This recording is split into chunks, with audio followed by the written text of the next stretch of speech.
dëshmite e dëshmitarëve propozuar nga mbrojtja e kanë rënduar pozicionin e prokurorisë specializuar, jashtëzakonisht. Pse? Sepse një trup gjykues do të duhej kur ta vlerëson një provë, do t'i vlerësojnë harmoni dhe prova tjera dhe ta nxjerrë një përfundim. Pse një dëshmitar që ka qenë figurë historike thot ta zam Gjelbër, ndërsa tjetri thot Kuçi, i cili de facto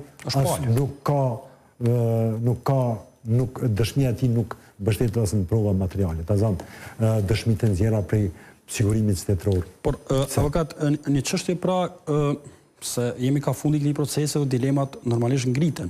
Dhe kur i shohim çdo dileme që i ka ngritur edhe Komiteti i Odhës Avokatëve të Anglisë dhe Walesit, edhe ombudspersoni në Kosovë, i kanë thënë avokatët e mbrojtës rreth disa çështjeve të cilat janë shumë të rëndësishme procedurale, të nis prej zgjatjes të paraburgimit, deri te pranueshmëria e provave prej sigurimit të shtetit të Serbisë. Deri te mekanizmi i kontrollit. Brenda, çfarë shije lën se që ky trup gjykues pra i ka bë ato, përveç gjyqtarit procedurës paraprake, që ka qenë një gjyqtar tjetër, në fazën para akt akuzës, konfirmimit akt akuzës, nisë shqyrtimit gjyqësor, ky trup gjykues i ka bë. Pra, çta gjyqtar kanë vendosur në çato që po konstatohen shkel. Po, dëgjoj, gjithmonë çdo zgjatje krijon dilema.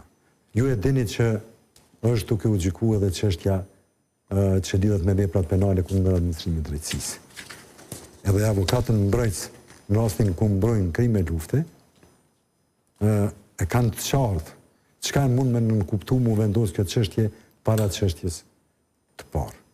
Kupton çka duam të them? Po kuptoj saktë çfarë po doni të thoni. Pra, po pyetja ime radhës pra është a ka potencial që ajo çështje të vendoset para kësaj çështje? Në praktik neve na ka ndodhur ta zëm një çështje disiplinore është vendosur dhe ka shpall fajtor dike me klient caktuar.